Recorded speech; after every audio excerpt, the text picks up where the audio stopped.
जब भी कोई लोअर क्लास व मिडिल क्लास पीपल पैसे कमाते हैं तो वो उन पैसों से सबसे पहले अपनी जरूरत पूरी करते हैं और जो पैसों में से कुछ बच जाता है तो उसे संभाल कर रख देते हैं। पर क्या ये जितने भी बड़े प्लेयर है लाइक अडानी एंड अंबानी ये भी अपने बचे पैसे बैंक या फिर घर में जमा कर देते हैं? तो सबसे पहले ये समझिए कि जो भी हमारे पास बचे हुए पैसे जो मंथ के एंड में बच जाते हैं उनको हमको सेव करने के लिए क्या क्या ऑप्शन है। पहला ऑप्शन है एफडी या फिर घर में रख लो और उसी पैसे को देखकर हम खुश होते रहते हैं, पर ये एक घाटे का सौदा है। इसको एक एग्जाम्पल समझिए। आज 8 मार्च है और मेरा बर्थडे है। मुझे मेरे पेरेंट्स ने 100 रुपए गिफ्ट दिए जिससे मैं मार्केट से 100 रुपए का केक खरीद लाया। ठीक 1 साल बाद फिर से मेरा बर्थडे आता है और फिर से मेरे पेरेंट्स मुझको 100 रुपए गिफ्ट देते हैं। मैं फिर से मार्केट जाता हूँ केक लेने और देखता हूँ कि वही केक का प्राइस 100 रुपए से ज्यादा बढ़ चुका है। तो क्या मैं इस वक्त उस केक को खरीद पाऊंगा? बिल्कुल नहीं। केक का प्राइस बढ़ने के पीछे कारण है महंगाई दर, जिसे इंग्लिश में इन्फ्लेशन रेट भी कहते हैं। तो इस बात से ये पता चलता है कि अगर हमें फ्यूचर में अपनी जरूरतें पूरी करनी है तो बैंक में या घर पे पैसे रखने से बात बिल्कुल नहीं बनने वाली। और यहीं पे टर्म निकल के आता है इन्वेस्टिंग का।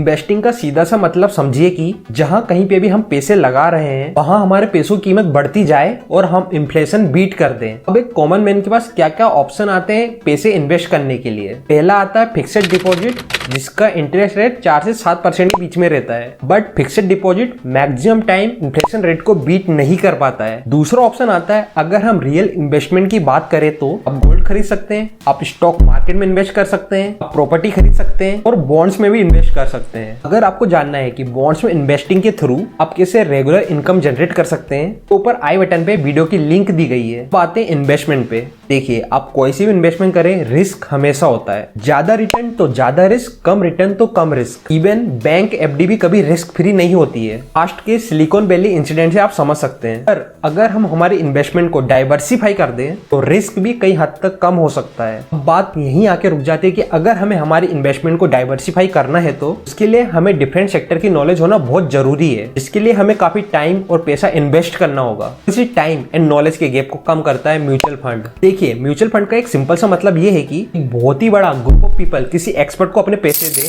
जो कि डिफरेंट जगह पैसे इन्वेस्ट करके हमें अच्छा रिटर्न दे। इसके बदले वो हमसे हमारे इन्वेस्टमेंट का एक छोटा हिस्सा चार्ज करेगा, जिसको एक्सपेंस रेशियो कहते हैं। देखिए, सारे म्यूचुअल फंड एक से नहीं होते हैं। कोई हाई रिस्क होता है तो किसी में लो रिस्क होता है। कोई शेयर मार्केट में इन्वेस्ट करते हैं तो कोई डेप्थ में। म्यूचुअल फंड आपको 2 ऑप्शन देता है पैसे इन्वेस्ट करने का। पहला एसआईपी और दूसरा लंप सम। एसआईपी का मतलब होता है सिस्टमेटिक इन्वेस्टमेंट प्लानिंग, यानी कि आप एक पार्टिकुलर अमाउंट सेट करते हैं जैसे कि 1000 2000 जो हर महीने आपके बैंक अकाउंट से कट होकर आपके म्यूचुअल फंड में चला जाएगा। और मैं आपको सजेस्ट करूंगा कि आप ग्रो का ऐप यूज कीजिए म्यूचुअल फंड में इन्वेस्ट करने के लिए, जहां पर आपको एग्जैक्ट डिटेल्स मिलेगी कौन सा फंड अभी सबसे अच्छा रिटर्न दे रहा है, उस फंड का एक्सपेंस रेशियो कितना है और किस कंपनी में उस फंड ने कितना कितना इन्वेस्टमेंट करके रखा है। ग्रो ऐप का लिंक आपको डिस्क्रिप्शन बॉक्स में मिल जाएगा। दूसरा आता है लंप सम, जहां पर हम एक साथ एक भारी अमाउंट किसी फंड में एक साथ जमा कर देते हैं। और मैं आपको एक बात बताना चाहूंगा कि आप कोई से भी फंड में पैसा लगा दे, ऐसा हो सकता है कि 2-3 साल तक आपकी इन्वेस्टमेंट नेगेटिव भी रहे, बट लॉन्ग रन में उसको ऊपर जाना ही है। क्योंकि अगर स्टॉक मार्केट एक कदम पीछे चलता है तो 2 कदम आगे भी जाता है।